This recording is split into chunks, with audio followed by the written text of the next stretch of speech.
자, 그럼 이 자리에 두 분을 모셨습니다. 백인성 법조전문기자 그리고 이기덕 변호사 나와 있습니다. 안녕하십니까? 자, 먼저 이 변호사께서는 지금 현재 국회 측 변론이 먼저 끝났는데 어떻게 보셨습니까? 네, 국회 측은 이미 지난 9차 변론 기일에서 그때까지의 쟁점과 증거를 정리한 바가 있습니다. 네. 다만 그 당시의 쟁점 정리는 추상적인 헌법과 법률 위반의 사유의 정도에 그쳤는데 오늘은 이제 말 그대로 최후 변론이었기 때문에 거기다가 파면, 신속한 파면을 해야 한다는 사유가 더 추가가 됐고요. 네. 또 소추 사유에 부합하는 구체적인 증거까지 제시를 하면서 그동안의 소추 사유가 입증이 됐다라는 점을 부각을 시킨 것이 좀 차이가 있습니다. 네, 윤 대통령 측은 지금 변론이 진행 중인데요. 뭐 대략 아까 보셨는데 어떤 좀 차이가 있나요? 이전 변론과는? 9차 변론에서 그때 윤 대통령 측 변호인들은 이제 쟁점 정리를 그 기일인지 몰랐기 때문에 준비를 못했다 하고 증거조사에만 임하고 다음 기일로 넘어갔기 때문에 오늘이 아마 진정한 최후 변론이 될 것 같은데요. 탄핵 소추가 그 요건을 갖추지 못했다라는 반증을 제시할 것으로 보이는데 조금 아까 자료화면 보내드린 것처럼 반대 증거 또 탄핵 소추에 부합하는 증인들의 증언을 탄핵하기 위한 구체적 증거를 제시하고 거기에 주안점을 둘 것으로 보입니다. 그렇군요. 백 기자, 지금 시간이 좀 많이 지체되고 있는 것 같은데 이런 시간 흐름대로라면 윤 대통령의 최후 진술은 상당히 늦게 이루어질 것 같아요. 그렇습니다. 오늘 기일은 증거조사를 마치고 각 쟁점에 대해서 국회 측과 대통령 측이 각각 2시간씩 최고종 변론을 하고 있는데 현재 대통령 측의 변론이 1시간 정도 남아있는 상황입니다. 이 때문에 6시 45분부터 1시간 정도 이뤄지면은 소추위원의 최후 진술 그리고 윤 대통령의 최후 진술 순으로 남아있는데 이렇게 따지면 윤 대통령의 최후 진술은 아마 8시쯤 넘어서 시작이 될 걸로 보입니다. 네. 그동안 그 탄핵 심판에서 정리된 쟁점들이 있었는데 그런 쟁점들이 오늘 또 그 변론에서 또 나왔죠? 그렇습니다. 지난 11번의 기일에서도 윤곽이 나왔었습니다만 오늘 최종 변론이기 때문에 각 요소들에 대해서 따지는 절차가 있었습니다. 이번에 탄핵 심판에서 정리된 쟁점은 모두 5가지인데요. 비상계엄 선포 자체, 그리고 포고령 1호의 위험성, 그리고 군경을 동원한 국회 방해, 영장 없는 선관위 압수수색, 그리고 정치인과 법조인 체포 지시 등입니다. 이 사건은 윤 대통령과 관련된 탄핵 심판인데요. 그러니까 윤 대통령이 직무 수행 과정에서 헌법과 법률을 위반했는지, 위반했다면 그 위반의 정도가 대통령의 파면을 정당화할 만큼 큰지, 이게 핵심이고 모든 쟁점이 여기 연관이 되어 있습니다. 그럼 변호사님 어떻습니까? 이 쟁점들이 5가지 정도가 있는데 가장 중요한 게 뭔가요? 아무래도 비상계엄 선포가 헌법에서 그리고 계엄법에서 그 실체적 절차적 요건을 규정을 해놓고 있기 때문에 그 요건을 위반함으로 인한 위헌적인 비상계엄 선포 이것이 가장 핵심이 될 것 같고요. 비상계엄 선포가 위헌 위법이라면 그 이외의 후속 조치들은 전부 위헌이 되기 때문에 양측에서는 아마 그 점에 주력을 하고 있는 것 같고 그 다음 단계로서는 헌법과 법률을 위반한 중대성인데요. 파면을 정당화할 정도의 중대성이 있느냐 없느냐, 그게 양측의 가장 중요한 쟁점이 될 것으로 보입니다. 네. 오늘 변론에서 그런 쟁점들에 대해서 좀 정리가 되고 있는 부분들이 있습니까? 아무래도 변호사님이 말씀하신 것처럼 비상계엄 선포가 정당했다. 이런 부분에 초점을 맞추고 변론이 이어지고 있습니다. 국회 측은 당연히 비상계엄 선포가 위헌 위법이라서 파면이 되어야 된다. 이런 촉구를 하고 있고요. 대통령 측에서는 대통령만이 이 비상계엄 요건을 판단할 수 있다. 이렇게 주장을 하면서 당시에 비상계엄 선포할 만한 준전시 상황이었다, 비상 상황이었다고 주장하는데 정당성을 설파를 하고 있는 상황입니다. 그렇군요. 지금 군경의 국회 선관위 투입도 상당한 쟁점이지 않습니까? 그렇습니다. 특히 의결 방해, 그러니까 소위 국회의원들을 끌어내라는 지시가 있었는지가 쟁점인데요. 계엄 상황이라도 국회 활동을 방해할 수는 없기 때문에 군경으로 이를 방해하려고 했다면 곧바로 그 헌법 위반에 해당하기 때문입니다. 국회 측에서는 군경의 국회 투입이 계엄 해제권을 지닌 국회를 방해하기 위한 것이다. 이렇게 주장을 하고 있고 대통령 측에서는 질서 유지용 계엄이었다. 이렇게 맞서고 있습니다. 특히 선관위 압수수색도 쟁점인데요. 윤 대통령이 이 선관위의 투입을 직접 지시했다고 말을 했죠.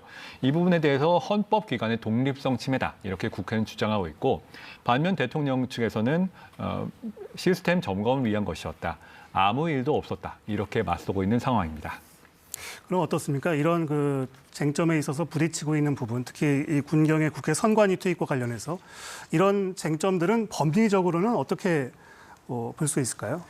일단 중앙선거관리위원회도 헌법상 기관이고 그리고 그 헌법상 기관인 중앙선거관리위원회를 영장 없이 비상계엄 선포만으로 장악을 할 수 있는지 그게 쟁점이 되고 있는데 아까 말씀드린 것처럼 비상계엄 선포가 헌법이나 계엄법을 위반한 위헌 위법이 있다면 그러한 비상계엄 선포로 헌법기관인 중앙선거관리위원회를 장악하려고 했다는 시도 자체는 역시 헌법 위반이 될 여지가 커서 그것도 중요한 쟁점이 되고 있습니다. 그럼 두 가지가 맞물릴 수 있다 보시는 네, 건가요? 그렇습니다. 아, 그러시군요.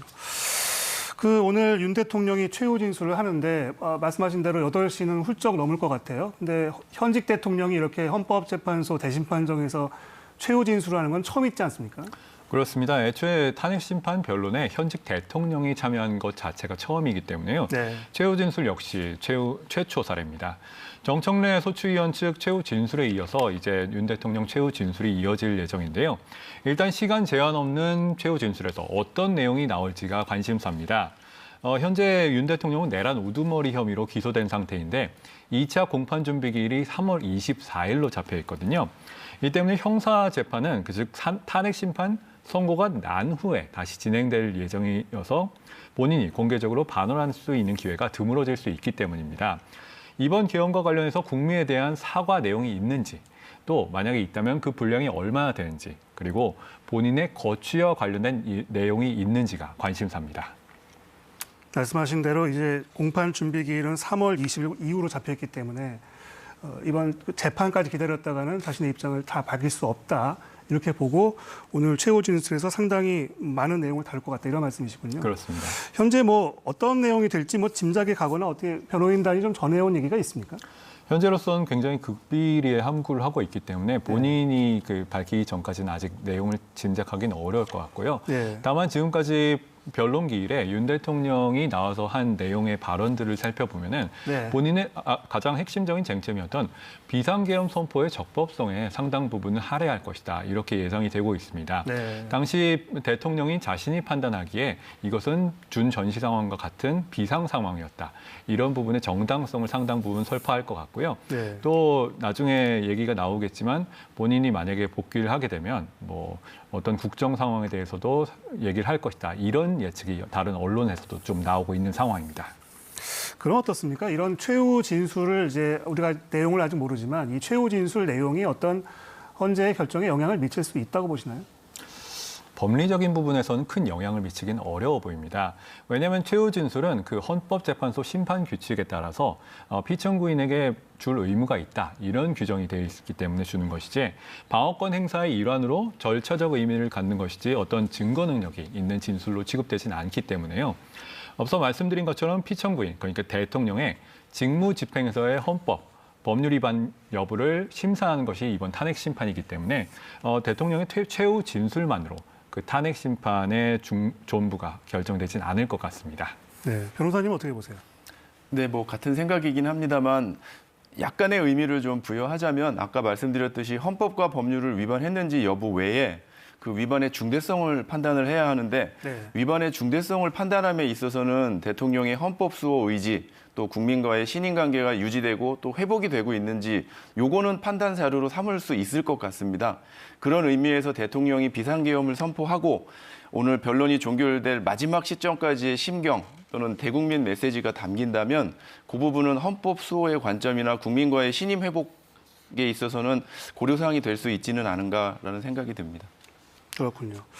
그 앞서 양측 변호인단의 최종 변론 내용들이 이전에 있었던 변론과 크게 내용이 다르거나 그런 건 없지 않았습니까? 네, 양쪽 모두 기존의 증거조사와 쟁점은 그대로 유지가 되고 달라진 것은 국회 측에 있어서는 신속한 파면이 강조가 되는 것하고 신속한, 예. 네, 그리고 피청구인 쪽에서는 구차 변론에서 쟁점 정리가 덜 되었기 때문에 아마 변호인들이 파트를 나누어서 예. 비상계엄 선포의 이유 또 선포 후의 조치, 또 증인에 대한 탄핵 이렇게 분야별로 나눠서 변론을 하지 않나 이렇게 생각이 듭니다.